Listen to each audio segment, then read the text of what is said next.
Hey. Nice to see you again. Good to see you Cubicle too. buddy. Okay, so I've wanted to interview you because you will be leaving soon. Yes. And you're also on track to get your PhD Hopefully. and defend. December. And I looked up your bio information on your LinkedIn so I could... Oh, really? Yes, I did. That means you have LinkedIn Premium because I didn't get a notification about that. You have... No, I don't know. I think it's actually public. But you have a BS and an MS from the Universidade de Federal de Minas. I don't know how to say the last one. Gerais. Gerais. Oh, Gerais, like Gerais. Okay, and that's in Brazil. That's in Brazil, yeah. That's Okay. in my home state. So that's all I really have, and it says that you did materials and then also physical chemistry. Yeah, so I'm a chemist originally, and like they started this thing like sort of specializations as I was doing my undergrad. Okay. And I chose materials chemistry actually because I was already doing research, and my master's was in physical chemistry. Okay.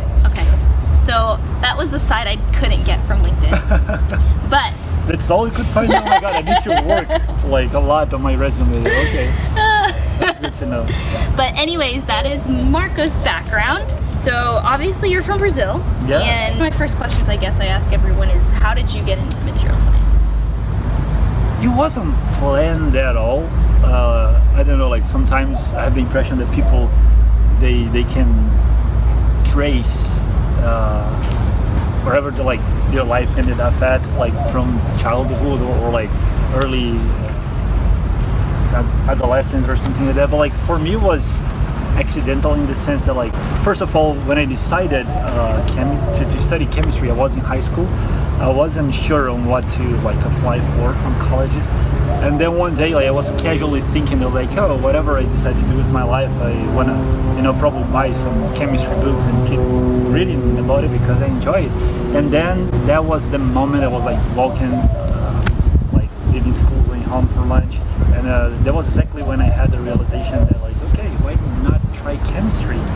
And then, like, that was it for me. Like, in high school I used to enjoy organic chemistry a lot, but that sort of like dissipated a little bit when I started college. I mean, I still think it's really beautiful, but just didn't like ring well with me. Like I was like attracted by other stuff. On my like freshman year, I started doing research with this Professor Laura Silva in the UFMG. I was doing research on polymer chemistry, and that kind of like got me to appreciate materials chemistry more, like learn more about it, and I got interested enough to decide like to follow it for the other years to come. That's awesome. So would you consider her to be your role model, or did you have other people that you kind of looked up to when you started? I mean, of course, I have great admiration for her, and she helped me a lot.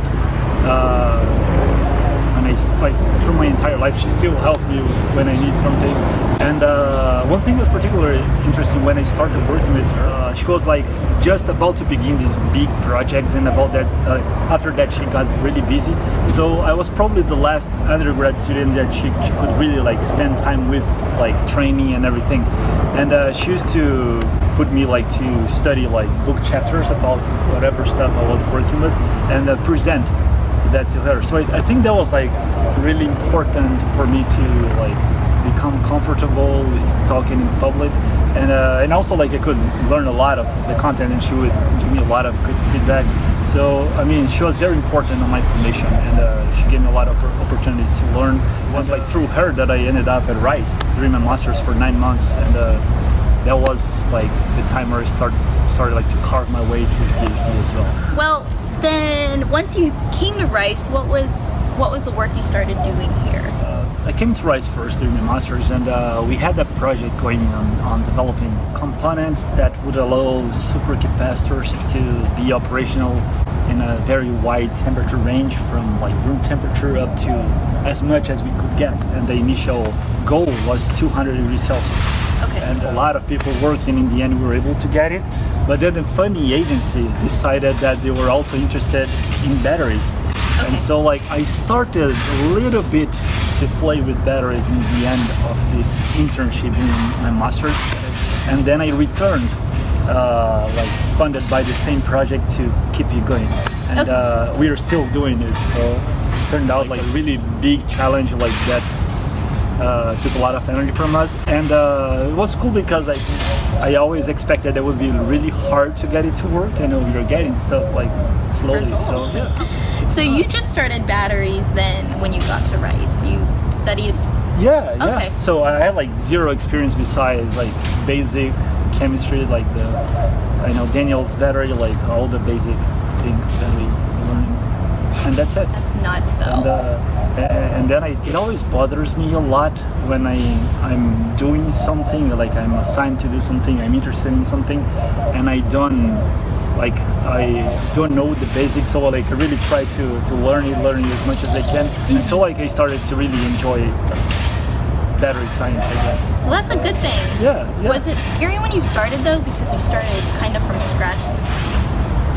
It's not scary, I don't think is the right word. I mean, of course there is a lot of excitement when you don't know a lot about it, because the possibilities were like endless. It was hard more than scary, because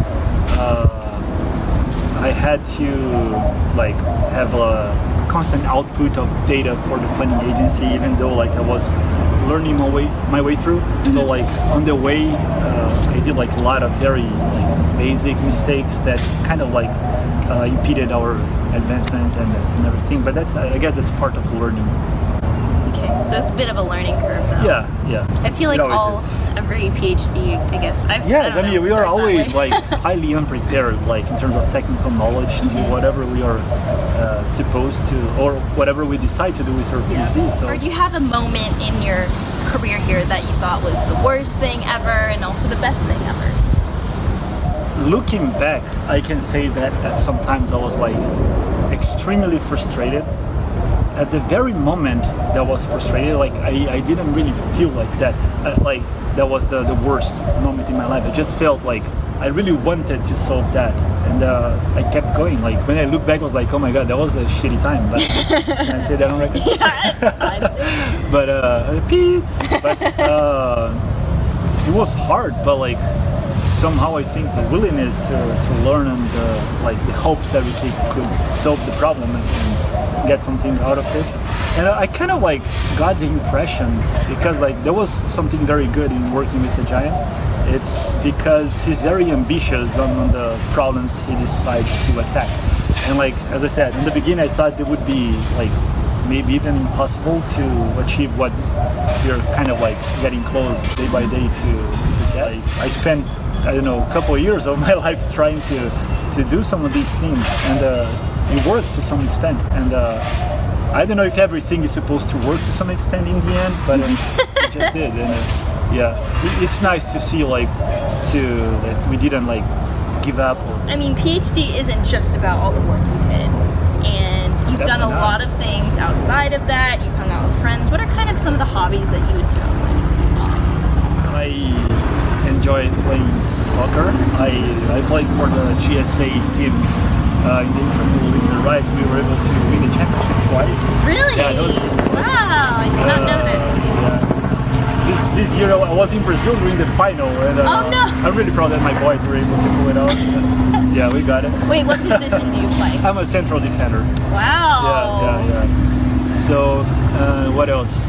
I really enjoy reading and cooking as well. Oh, interesting. Yeah. I didn't know that. Yeah, I do. We should have had a potluck. Too late now. I'm leaving soon. It's never too late. We can do it tomorrow. What is next then for you? The next thing? The next step for you? I don't know. So I have this thing that I always like kept going with my life without a very clear idea of where I wanted to be like professionally. I was just driven by whatever I wanted to learn. So like as I said, I decided to go to chemistry without never worrying or even considering like, okay, what can I do? What do I expect to do with this major? Like it never bothered me. Like I was just, okay, I like this, I want to understand more of this. And during PhD, I realized that I wanted to get involved on like building things, engaged with like product development and this kind of thing. So most likely I will be involved with industry for some time. But I also have the call of me, like I really wanted to teach one day, so maybe later on in my career that's something I would like to do as well. Okay, that's cool. You can see your fundamental research come to life kind of thing. Yeah, and not only that, I mean, that's one side of it. Even when I was doing very applied research, I was always looking at it in a fundamental way, so like I have no problems with basic research. I think that's also like a way to learn things differently because you look at the problems in a different way. Mm-hmm. In college, a lot of my friends, they didn't want to go to grad school. And most of our professors, they were purely academic. My friends in college, they were like frustrated to some capacity because like they were being taught by people who didn't have the life experience that themselves to experience. So I think even like if I really decide to become a professor later on, I think I could be better at that because I could, the students will be able to resonate more with my life experience as well, and like both ways, I guess. Oh, that's interesting. That's true. So I think it will be more effective. That's cool. So kind of along those lines then, what kind of advice would you give to someone that's an undergrad, maybe senior year of their undergraduate career, and they're kind of on the edge of choosing, right? Between, do I want to go straight to industry? Maybe I want to go to grad school or do something else. I mean, of course, that's a very personal decision, but like, based on my experience, what drove me was because I really wanted to learn more, to understand things, and if you have the interest and the curiosity, I mean, I'm not saying that if you're going directly to industry, you lack curiosity, but like you need to have a different type of curiosity, able to focus that entirely on a finite set of problems that you want to understand under a particular view. And if you do have that wish, I think PhD would be right. So, given limitless time and limitless money, what would you do with it? I mean, limitless money implies that I do not need to work for a living. And so, of course, what would I do with my time? I think that would involve a lot of reading and writing. And that's something like I want to do eventually, like try to dedicate more and more time to writing random things, because that's something I always like literature, kind of, or yeah, like that writing too. stories. That too. I always enjoyed, but like I think during my PhD, the time commitment and all the like energy commitment it required from me kind of like killed my creativity for things other than science at some point. So I would do a lot of cooking, a lot of eating, and like I think I would try to be focused because helping people is something I think it's very important. But I think I would be focusing like in figuring out a way to support as many people as possible to pursue studies if the only thing that is impeding them to do so is financial condition in some sense. So I think I would be engaged in that as well. That's awesome. Yeah. So how about in the research sphere? If you had, all the money you could possibly need to fund a project, is there anything you kind of wish you could work on, or something?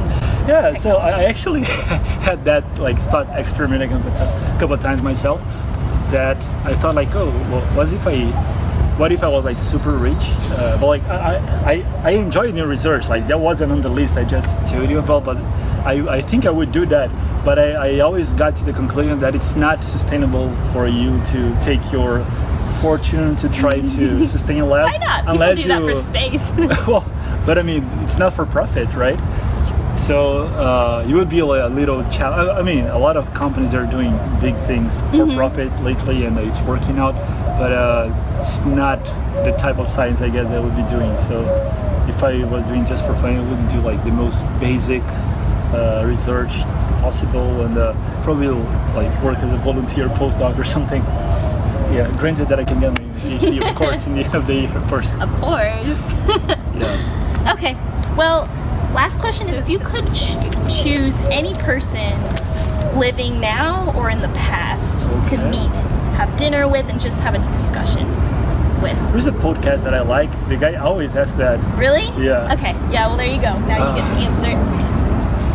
person.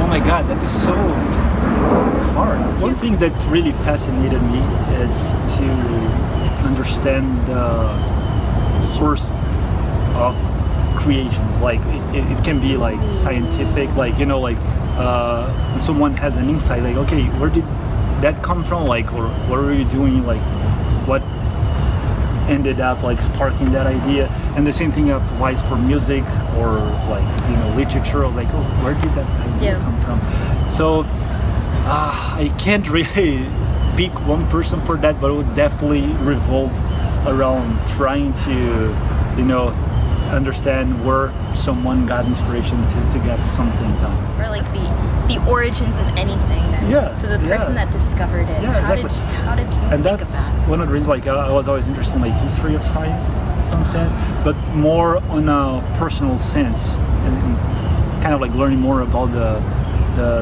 people, like the scientists of the past, and like then the psychology trying to behind it. learn like okay, where did this come from? How was he? And yeah. That's a really cool one. Yeah. I like that. Well, I think that's all the questions I had. Good, I survived. You did! It was supposed to be short, quick and painless. Okay, well, I got it. Thanks, Marco. No, it was a pleasure. Good luck at National Lab. Thank you. Which one is it again? Argon. Argon, that's the one. But like when I say that, everybody understands Oregon. So, isn't it Chicago? That'll be fun. And we will see you in December then when you defend. Yeah. We'll be rooting for you. We can have a potluck that day. You don't have to cook. Okay. We'll cook. That's good. Thanks, Marco. Thank you, Kim. See you in the lab. See you.